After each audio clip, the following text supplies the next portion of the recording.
Healing Minds and Souls, a faith-based community dedicated to bringing trauma-informed care to the North Nashville community and surrounding areas through education, resources, and building relationships to develop healthy and a holistic community.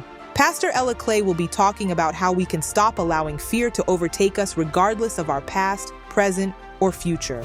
Come and learn how to recognize signs and symptoms of trauma as we understand the emotional, physical, social, and spiritual impact of traumas. We will unpack the meanings of vicarious traumas and how to avoid moral injury as we actively avoid re-traumatizing ourselves and others. Let's learn together how to navigate life challenges of grief, trauma, pain, and/or isolation, and discover our innate strengths of courage, kindness, trust, perseverance, and become better equipped to experience a newfound confidence by not letting circumstances define our current existence or future selves. Join our show today with Pastor Ella Clay. She serves as senior pastor of the historic First Community Church and executive director of Healing Minds and Souls, 1815 Knoll Street, Nashville, Tennessee, 37208. Good morning. We welcome you to Healing Minds and Souls. This is a great morning for you to join us. This is a beautiful day, another day that the Lord has made. We're here and we're rejoicing and we are so glad in it. We'll be right back with you after we hear from our sponsors.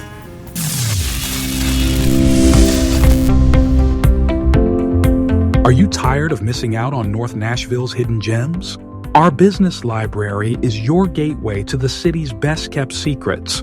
Discover local hotspots, from mouth-watering restaurants to cozy hotels, and everything in between. But we don't stop there. Tune into our exclusive podcast for insider tips and book tickets effortlessly for top venues like the Grand Ole Opry, Tennessee Performing Arts Center, and the Municipal Auditorium. And sports fans? We've got you covered too. From the Titans to the Predators, you can purchase your tickets and secure your seats. From the North Nashville Library, don't let another exciting opportunity slip away. Click the link below to unlock the full potential of North Nashville living today.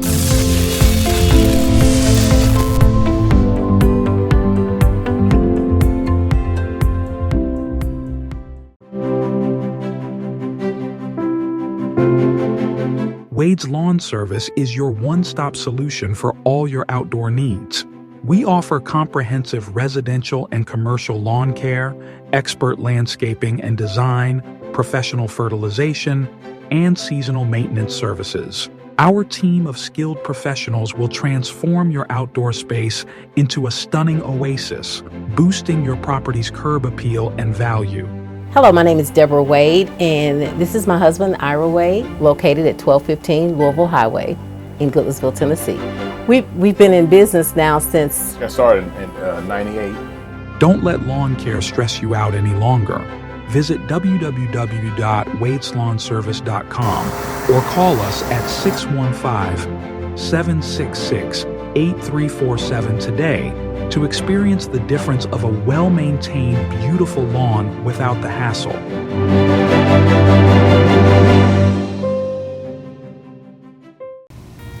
On this morning, we have Miss Pamela Cowley with us. She is a Senior Population Public Health Manager at Vanderbilt Memory and Alzheimer's Center. Pam has demonstrated her experience in public health, access to health insurance, coordination of care, and insurance marketing, including 2 years as an outreach manager for the implementation of the Affordable Care Act in Washington State. After a long career as an art director, Pam graduated with a bachelor's degree in communications from the Evergreen State College with a desire to focus on supporting community, collaborating, and addressing health disparities like Alzheimer's disease. In her spare time, Pam enjoys time with her family, gardening, and writing. It is so good to have you here on this beautiful morning. Oh, nice to be here, Pastor Clay. Thank you for your time. I know that you're busy and you are really entrenched in great ways in our community and have just done and doing a profound work, and we really appreciate all the work that you have done and that you continue to do. Thank you so much. Nashville has definitely been a loving and welcoming place to me. Well, you're easy to love, and absolutely, we have opened our arms to you because you bring so much wealth, so much knowledge, and you are, again, doing a tremendous job. So you work at Vanderbilt Memory and Alzheimer's Center. Can you tell us just a little bit about that and the work that you're doing there? Yeah, so started out as the outreach manager for the Vanderbilt Memory and Alzheimer's Center with the goal of trying to increase the number of people of color that participate in research. And the primary reason for that is that we are, especially as Black people, twice as likely to develop Alzheimer's disease and other forms of dementia. So getting a better understanding of our risk and why that number is as bad as it is, but also to talk about prevention, talk to kids about learning more about keeping a healthy brain. It's been my mission because I lost my mother to Alzheimer's disease a number of years ago, and I wanted to do anything I could to help my community avoid some of the things that happened to my family. Absolutely. Thank you so much for that.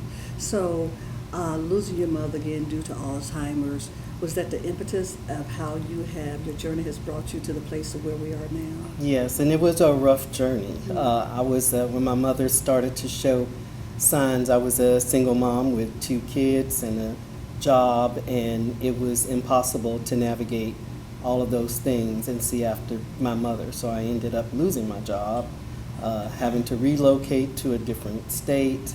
But at the end, I was able to work with my sister, and we took care of my mom with over 12 years. So the progression of the disease can be a lot faster, but it can also be really slow.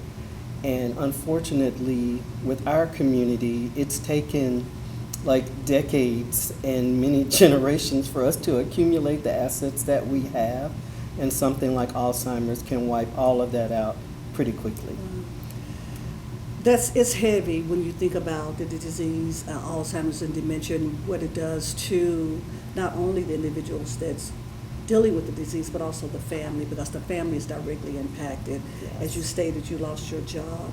And so the other thing is that the caretakers, right? How do we help the caretakers, and what can we do for the caretakers? And we're going to talk about brain health, but let's explore Yes. that.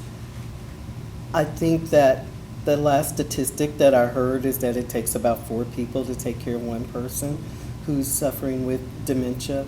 It can be a 24-hour-a-day job. So as far as our community, we definitely need to reach out to those people that we know are caregiving in general, not just for Alzheimer's disease, to drop a meal off, offer to sit with people so they can have a break. I think one of the things that we don't know is that Medicare isn't going to take care of everything that you need. And so you're going to need the support of your family and community working together. I couldn't have done it without me and my sister, like really partnering up and working together to take care of my mom. Support is very important, and one of the things that I was reading some time ago as it relates to what are some things that caretakers can do when they are taking care of their family members. And one of the things said to go outside and maybe take them to the park, walk around, painting, drawing, music. So what would you share to individuals for some different activities that they could do while they are being the caretaker, but also in a way they could also be taking care of themselves while they're enjoying the activities with their loved ones? Yeah, I'm glad you said that, Pastor Clay, because it's really important. Actually, caregivers, their risk goes up because, I mean, generally it's a very stressful job. There's a lack of sleep and self-care with that, which is, like, again, why they need so much support.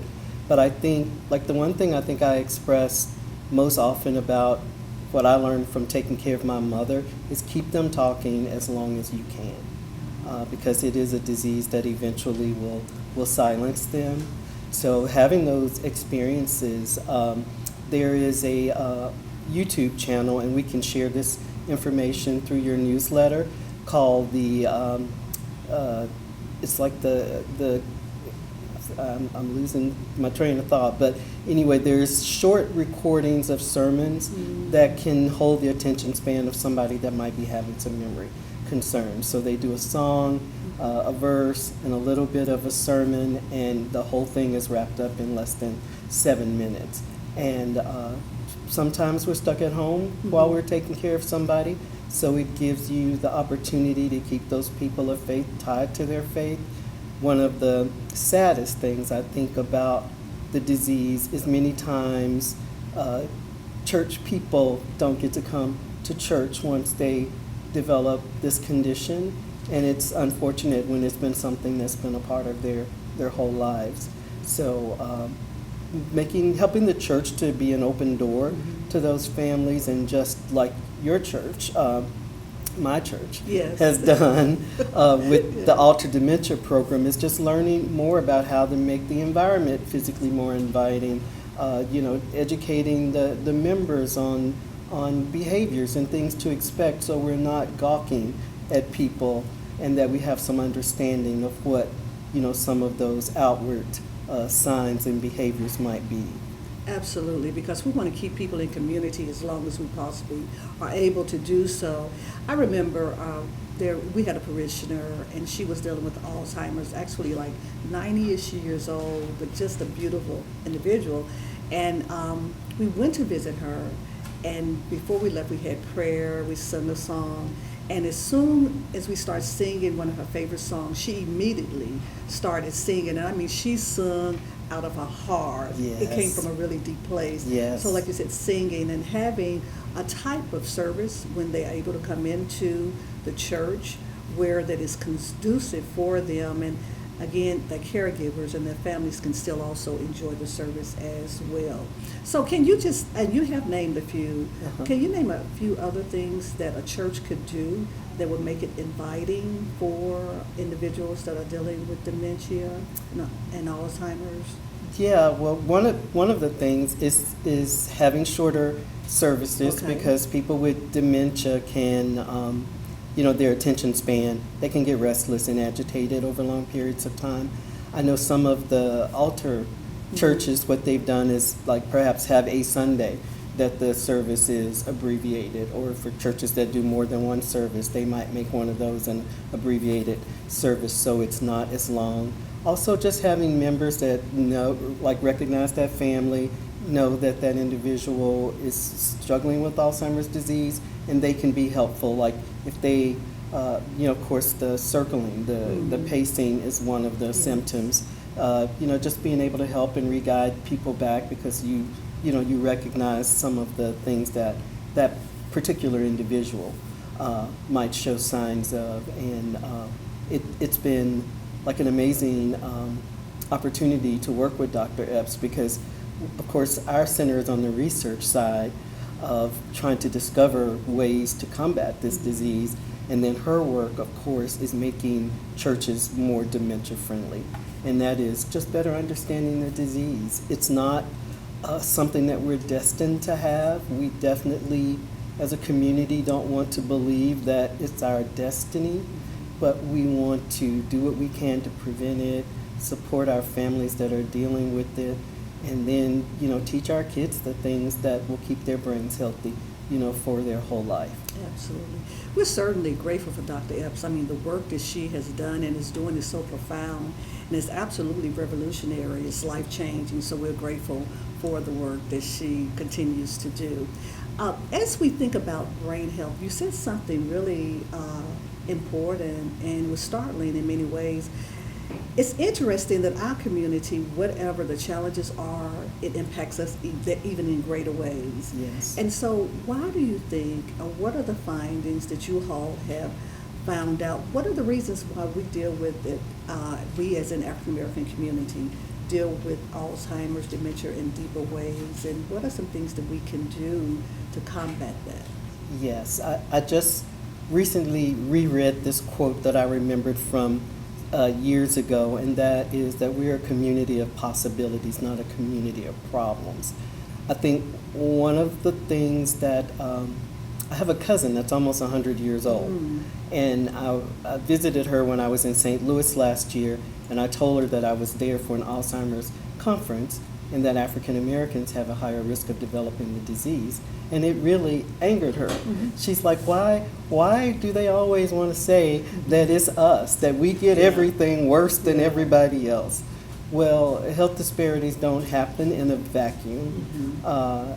Institutional racism has a lot to do with our health and the health of our community, environmental reasons, all the barriers that you think that that our community, our parents, our grandparents went through. All of those things have like a social and economic and physical, burden on us, and that we have to like really fight hard to prevent those illnesses that make us more at risk. And of course, one of the things that our center studies is the connection between brain and heart health. And so that's one of the reasons that we believe it's more prevalent in Black families, is that we have like more heart disease, high blood pressure, diabetes, those things that affect how well the heart is working. But we do know that some of that is within our control and some of it is a response, right, to the trauma and other things that we live with. And just as a community, as we get more educated about those things, and also like working the preventive side, working younger and younger, because long before there's going to be a cure to this disease, we want young people to do what they can to protect themselves for their elder years.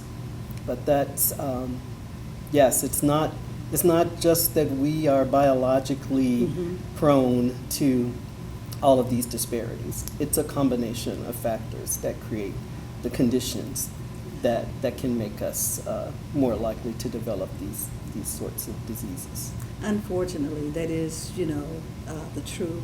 And so we think about trauma and how trauma, the impact that trauma has on our brain, the impact that trauma has on our body. Are there any correlations with trauma-related challenges that will impact a greater risk for people to develop dementia or Alzheimer's?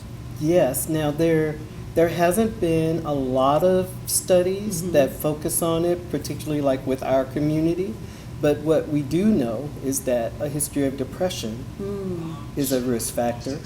We also know that using alcohol, smoking, things that can be a response to trauma can increase your risk as well. But you're starting to see more and more people looking into the effects of trauma as it relates to the long-term condition of the brain. But also when you think about things that have been around for a long time, like ACEs, adverse childhood experiences. And what is ACEs? Could you share what ACEs is? Yeah, ACEs is adverse childhood experiences, and there's a list, I think, of about 10, and you get a score based on how many of those things you have experienced. One of them is having a parent that's incarcerated, having been a victim of sexual abuse, domestic violence. It's just, and when you think about all of the things that we just talked about that kind of are precursors to some health disparities, many people in our community have experienced a good number of those things. Even when I think about the health risk factors, it's like I feel like I have 10 myself, and I don't think that's unusual for a 65-year-old Black woman. So when we look at like that adverse childhood experiences score combined with these other conditions that, where like access to food, access to the same or equitable health care. Sometimes it's not having access, it's not receiving the same care. That's true. We are less likely to get an early diagnosis. All of those things are tied in some ways to racial inequalities in our access to health and health benefits. Yeah, and it always seems as though we're just fighting from behind whatever the lowest bar or standard is. We are being challenged with that. But thank God for people like you and Vanderbilt Memories and Alzheimer's Center and Alter that are really helping our community to fare well in spite of the challenges that we deal with. So let's talk about how can we make sure that our brain is healthy? What are some things that we can do? Yes. Yeah. And my favorite part is talking about all is not lost, right? We are alive. Most of us are doing well. I definitely, in visiting and working so closely with churches, I meet so many vibrant people that are well into their 80s and 90s. So we can change the trajectory at any stage of life. So we can reduce that risk. It doesn't mean we can rule it out, altogether. Yeah. But we can start today, even at 65, 75, to do things that will help keep our brain healthier. One that has really become sort of a hot topic lately is making sure that we get quality sleep. And I actually got on my pastor about quality sleep Yes. just a couple of weeks ago. Yes, you did. So, so quality sleep is at least 6 to 8 hours of sleep a night. If you wake up during the night, that you are able to go back to sleep fairly quickly. It's even studies that show that we don't sleep as well as other people, and that we're more likely not to get enough quality sleep. But turning those screens off, meditating, prayer, all of those things are really good. A spiritual life is really good for our brains. Eating a heart healthy diet, and that can be more challenging sometimes when you live in an area where you might not be able to get fresh food. But maybe canned food with less sodium, if you can't get access to fresh food. Less red meat, getting some exercise. And I tell people to, I'm finally starting to lose a little bit myself, but to get moving to the degree that you can based on your health. So talk to your doctor, see what's possible for you as far as some physical activity. And it can be just walking around the block every day, just starting small. Any small steps will help. And then also just challenging our brain. I know myself, it's really easy for me to be a couch potato, but that is one of the worst things that we can do, is become sedentary. So we want to move, we want to challenge our brains, we want to continue to learn new things, we want to spend time socially, church, family, even just talking on the phone, to not isolate ourselves, because we do know that isolation can definitely start to have some degenerative results on the brain when we're not. God made us to be with each other. That's right. So spending too much time alone is not healthy, That's and it's right. not good for your brain. Absolutely. And we're not made to exist in silos, right? We are communal people, and we are to coexist, and that's so very important. It's healthy, right, when we do that.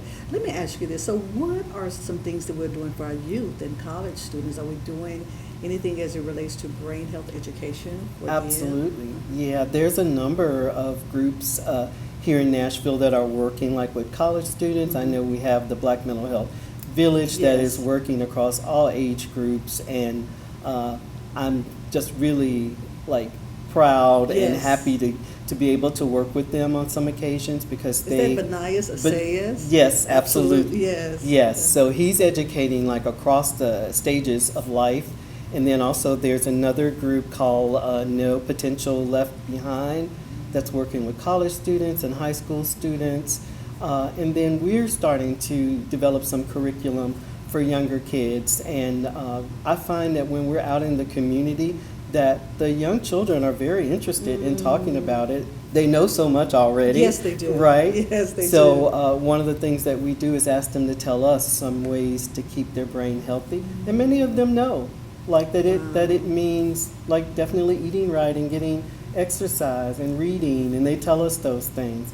So Amber Gatling, who of course works beside me in our outreach efforts, will be starting some programming that'll kind of focus on the middle school age group, because like I said, long before there's a cure for this disease, we want to attack it on the front end with prevention. Absolutely. And we have to attack it. And there's so many wonderful things that we can do to address this. And, I was thinking about the bomb threat that happened this past week at Pearl-Cohn High School. And so we talk about having a healthy brain and the depression and the isolation. So to make younger people, youth, and all of us more aware that we need to come out of that. If we're feeling isolated, even if it takes medication, Yes. going and seeing a healthcare practitioner, sometimes even forcing ourselves out if we need medication, do whatever we need to do to push ourselves out of that space. Yeah, and also, just particularly checking in with our kids on how they're feeling. I've been trying to find these magnets that I had at one time where, like the family, you put it on the refrigerator and everybody can like choose how they're feeling that morning. And so sometimes your child may not show outwardly that they're struggling or that, they may not feel their best that day. But it was just one way that, like with my daughter, that I could see that, I thought she was fine, but it looks like she may be feeling like a little cloudy on that day. Asking kids how they feel, taking advantage of the resources like the Black Mental Health Village to get some talk therapy and help when we need it, the work that you're doing and Historic First Community Church is doing around healing trauma is just phenomenal. And, feel people come through that program and feel really changed by the opportunity and the experience that they have. I love that we are talking about mental health in like a really proactive way right now. And it's hugely effective as a prevention measure for developing memory concerns later in life.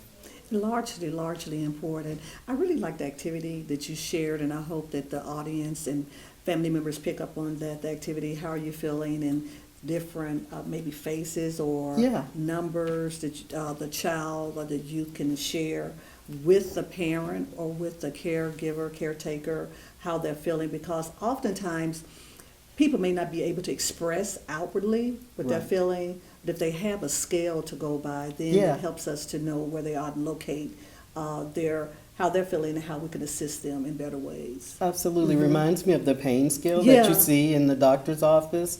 But just kind of like, how, are you at number 1 today? Are you 7? Or did you wake up this morning feeling great and ready for school or work or whatever it is that you have to accomplish that day? And I feel like most of the time we're probably somewhere in the middle.